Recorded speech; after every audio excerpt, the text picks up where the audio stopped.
Assalamu alaikum and welcome to Alpine Academy. Our subject for today is Computer Science for Class 9th. Sindh Textbook Board Jamshoro. The book that we are following is a textbook of Computer Science for Class 9th. There are a total of 8 chapters in this book and we're on chapter number 4. Unit 4 Storage Devices. Topic Units of Memory and Storage Secondary Storage Devices. पहले हम शुरू करते हैं units of memory से. Each byte is a combination of 8 small units called bits. आपने सुना होगा कि मैंने काफ़ी जगहों पे मेंशन किया होगा बाइट, किलोबाइट, मेगाबाइट, गीगाबाइट, पर हर जगह पे बाइट ज़रूर होता है. तो बाइट हम कहते हैं एक बाइट भी एक अलग यूनिट का से बड़ा यूनिट है. तो इसका ये 8 बिट से बनता है और एक बिट या 0 या 1 स्टोर करता है. Keep in your mind that everything is stored in computer in the machine language, that is the language of zeros and ones. मतलब zeros और ones की लैंग्वेज में हर चीज स्टोर होती है कंप्यूटर में. तो इसका मतलब ये है कि हर चीज बिट्स और बाइट्स के तौर पे स्टोर होती है. According to this, the smallest unit of memory is bit, but the smallest accessible unit of memory is byte, because we can store a single character of information in a byte, not in a bit. इसके हिसाब से सबसे छोटा memory का unit हमारे पास bit है. जैसे हम कोई भी चीज़ की मिकदार होती है हमारे पास, वैसे मेमोरी की मिकदार हम बिट्स और बाइट्स में नापते हैं. तो इसमें सबसे छोटा यूनिट हमारे पास बिट है, पर सबसे छोटा एक्सेसिबल यूनिट मतलब जो हम इस्तेमाल करेंगे वो बाइट है, क्योंकि हम एक बाइट से एक कैरेक्टर इंफॉर्मेशन का स्टोर कर सकते हैं और बिट से सिर्फ हम 101 स्टोर कर सकते हैं, जिसका हम यूजर से कोई ताल्लुक नहीं. A byte is a collection of 8 bits and represents a character. एक बाइट 8 बिट्स का कलेक्शन होता है और एक बाइट एक कैरेक्टर रिप्रेजेंट करता है. Units of memory. इसमें आप टेबल को देखें तो इसमें हर चीज का अपना अपना एक सिंबल, फुल फॉर्म और क्वांटिटी बताई गई है. एक बिट होता है एक बाइनरी डिजिट की एक फुल फॉर्म होती है.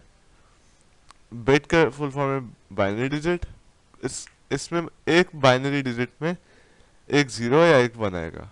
4 बिट्स बराबर होते हैं एक निबल के. निबल होता है बाइट का आधा हिस्सा.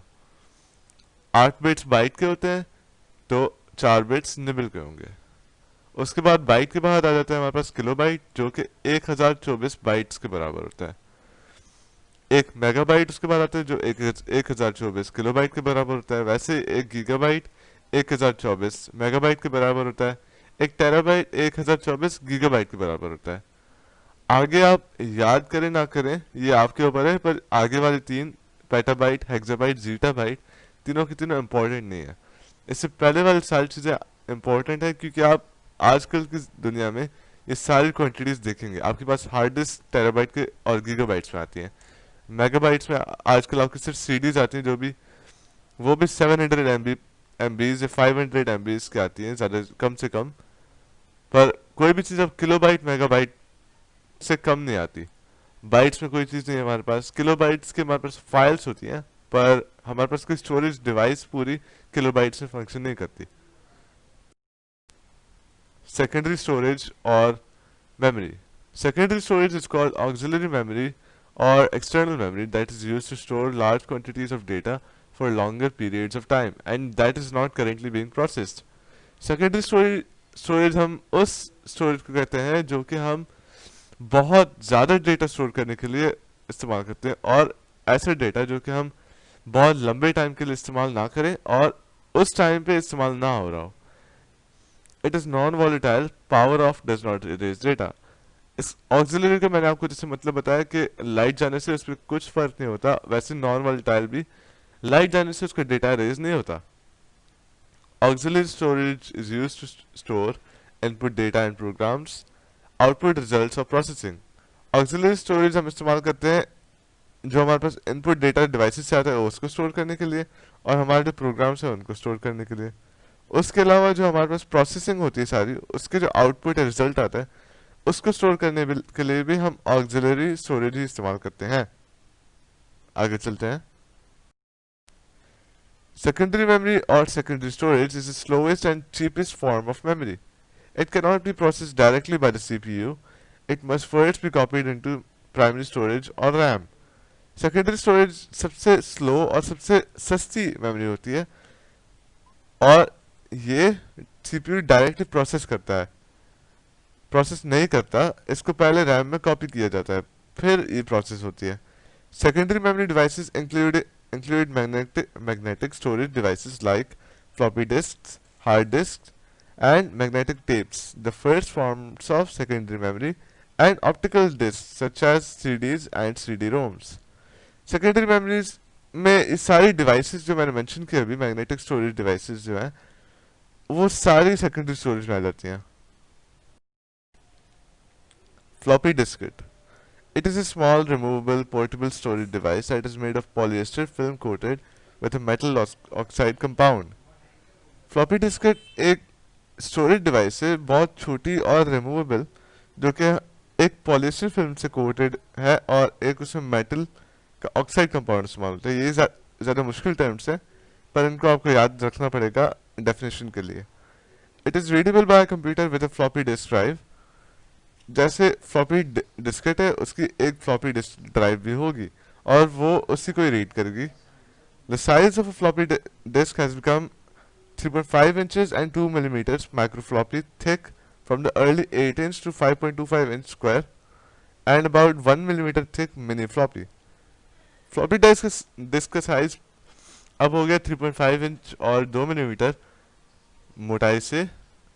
मोटाई हो गया है और पहले ये होता था 8 inch to 5.25 square inch and about 1 millimetre thick. Floppies में आइदर भी सिंगल साइडेड और डबल साइडेड। फ्लॉपीज या एक साइड में सिंगल साइडेड हो सकती है या डबल साइडेड हो सकती है। In recent years, 5.25 inch diskettes have been largely replaced by 3.5 inch disk drives. आजकल तो नहीं पर आखिरी जो टाइम था फ्लॉपीज का उसमें 5.25 इंचेस की जो डिस्केट्स हैं वो ज़्यादा मशहूर हो गई थी। आपकी स्क्रीन पे आप देख सकते हैं कि फ्लॉपी डिस्क ये 8 इंचेस बाय 2.8 इंचेस वाली ये ब्लैक वाली है, 5.25 इंचेस वाली ऑरेंज वाली है और सबसे जो छोटी वाली सबसे ज़्यादा इस्तेमाल हुई थी वो ब्लू वाली है। हार्ड डिस्क सबसे कॉमन स्टोरेज डिवाइस है जो आपके कंप्यूटर के लिए इस्तेमाल होती है और उसमें ज़्यादातर सबसे सारा का सारा डेटा आपका हार्ड डिस्क में स्टोर होता है। A hard drive is a magnetic disk on which you can store computer data. In general, hard disks are less portable than floppies, although it is possible to buy removable hard disks. एक hard disk एक ऐसी magnetic disk है जिसपे आप अपने computer का data store कर सकते हैं। हार्ड डिस्क फ्लॉपी से कम पोर्टेबल है पर जबकि पॉसिबल भी है कि आप पोर्टेबल हार्ड डिस्क खरीद लें। आज today's computers typically come with a hard disk that contains several billion bytes of storage. आजकल के कंप्यूटर इतने एडवांस हो गए हैं कि एक हार्ड डिस्क में बिलियन बाइट्स आ जाते हैं जिनको हम गीगाबाइट्स से कहते हैं और ये और भी ज़्यादा बढ़ गए। अब तो टेराबाइट्स की बात आ गई है, टेराबाइट्स और इससे आगे तक की बात चली गई है। Hard disk are rigid aluminium और glass disks about 3.5 inches in diameter in a personal computer and smaller in a laptop.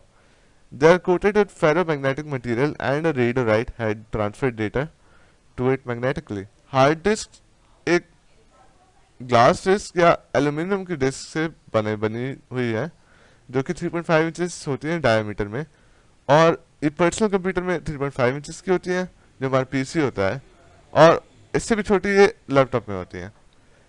इनकी कोटिंग हुई पड़ी होती है एक फेरो मैग्नेटिक मटेरियल से और इनका एक रीड और राइट है जिसकी बात हमने पहले भी एक बार की है। ये डेटा उसमें मैग्नेटिकली ट्रांसफर करता है। हार्ड डिस्क के बारे में तो हमने पढ़ लिया, अब हम हार्ड डिस्क काम कैसे करती है। Working of a hard disk. Hard disk is really a set of stacked disks. The surface of each disk is divided into a number of evenly spaced concentric circular tracts. Hard disk जो है काफ़ी सारे disc को एक साथ stack करके रखा गया है और हर जो डिस्क है उसकी सरफेस को अलग अलग ट्रैक्स में डिवाइड किया गया है। आप पिक्चर में देखें तो एक रीड और राइट भी आपको रीड और राइट हेड भी आपको नजर आ रहा होगा। ये रीड हेड कॉपर वायर लिखा होगा जहां पर ये आपका डेटा रीड करता है। The set of all tracks at a given radius on all surfaces. The tracks which can be accessed without moving the heads are known as a cylinder. Each track is divided into sector. Each of discs, like phonograph records, has data ordered electromagnetically in concentric circles or tracks on the disc. जो भी tracks इस hard disk पे होते हैं वो सारे एक set radius पे होते हैं, एक सेट डिस्टेंस पे होते हैं हर सरफेस पे। जो भी ट्रैक्स एक्सेस किए जा सकते हैं बगैर इस हेड रीड इस रीड और राइट हेड को मूव किए उनको हम कहते हैं सिलेंडर। हर ट्रैक सेक्टर में डिवाइड किया जाता है जिसमें डेटा स्टोर करते हैं और हर डिस्क फोनोग्राफ रिकॉर्ड्स की तरह इनमें डेटा इलेक्ट्रोमैग्नेटिकली स्टोर किया जाता है ट्रैक्स या कंसेंट्रिक सर्कल्स में। Head, sometimes like a phonograph arm but in a relatively fixed position, records or reads the information on the tracks. जैसे मैंने आपको बताया कि ये जो हेड है कॉपर वायर वाला ये आपके ट्रैक्स से डेटा को रीड करता है या राइट करता है उस पर। Two heads one on a disk read or write the data as the disk spins. Each read or write operation requires that data be located, which is an operation called seek. दो heads होते हैं जिनमें से एक disc पे होता है और ये रीड और राइट कर ये डेटा को रीड करता है या राइट करता है जैसे जैसे डिस्क घूमती है। हर रीड या राइट का ऑपरेशन के लिए जरूरी है कि डेटा को ढूंढा जाए कि डेटा है कहाँ, और इस सारे ऑपरेशन को हम कहते हैं seek. Hard drive unit comes with a set rotation speed v 100 rpm rotations per minute. Disk access time is measured in millisecond. एक हार्ड डिस्क ड्राइव एक सेट रोटेशन स्पीड के साथ आती है जिसमें जो कि 100 आरपीएम रोटेशंस एक मिनट में है और जो डिस्क एक्सेस टाइम है वो हम मिली सेकेंड से मेजर करते हैं इसका। हमारा ये पार्ट यहाँ तक ही खत्म होता है। अब अगले पार्ट में हम कुछ और डिवाइसेस को स्टडी करेंगे और उसके साथ साथ हम एक्सरसाइज को भी कवर करेंगे। आज तक के लिए इतना ही। बहुत बहुत शुक्रिया। अल्लाह हाफिज।